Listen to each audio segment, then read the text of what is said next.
Си бил еднаш еден дрвосечач и имал 3 сина. Зашто во секоја приказна има по 3 сина? Не знам. Веројатно луѓето порано имале повеќе деца. Еден ден дрвосечачот го испратил најстариот син во далечната шума да сече дрва. Одеднаш зад грмушките се појавило џуџе со бела брада и го замолило да му даде малку храна. Оди си, имам храна само за мене, му одговорил најстариот син. Следниот ден, таткото го испратил вториот син во шумата. Повторно се појавило џуџето и го замолило: дај ми нешто да каснам. Не ми здодевај, грубо му одговорил вториот син. Третиот ден, таткото го испратил најмалиот син во шумата. Тој се викал Тадеуш. И кога се појавило џуџето и побарало малку од храната, Тадеуш го поделил со него лепчето и сиренцето. Ти си првиот кој ми покажа добрина, рекло џуџето. Заслужуваш награда. Дзирни во коренот на она шупливо дрво и таму ќе најдеш подарок. Потоа, пуф, џуџето исчезнало. Тадеуш во шупливото дрво нашол златна гуска. Ја земал гуската и си тргнал дома. Застанал пред една кафеана и замолил да добие малку храна за себе и за гуската.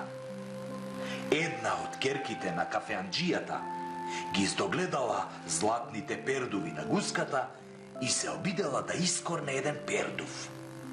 Штом девојката ја допрела раката и се залепила за волшебната гуска. Ги повикала сестрите, но и нивните раце се залепиле. И што се случило потоа? Тадеуш си ја земал гуската и заминал, но со него морале да одат и 3 сестри кои биле залепени за гуската.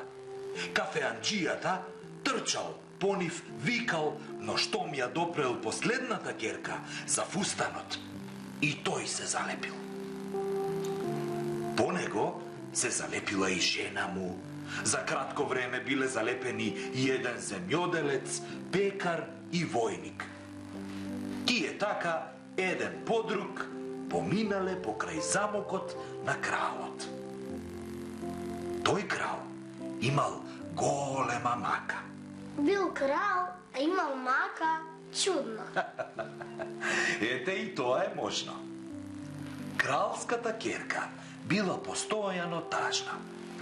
Кралот ветил дека тој што ќе ја насмее неговата керка, ќе му биде зет. Кога Тадеуш, гуската и сите други залепени по неа поминале под прозорецот на принцезата, таа ги видела и почнала силно да се смее.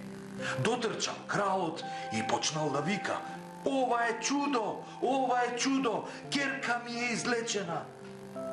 Во тој момент престанала магијата и сите се одлепиле од златната гуска. А принцезата уште се смеела. Следниот ден Тадеуш и принцезата направиле свадба. Така златната гуска му донела богатство и среќа на момчето со добро срце. Значи секогаш треба да им даваме храна на луѓето што се гладни. Да. Секогаш треба да бидеме хумани.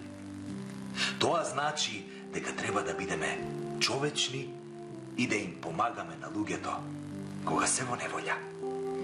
Јас секогаш ќе им помагам на луѓето. Ветува. Секоја чест. Помошта нас нема да не осиромаши, а некого ќе го направи среќен.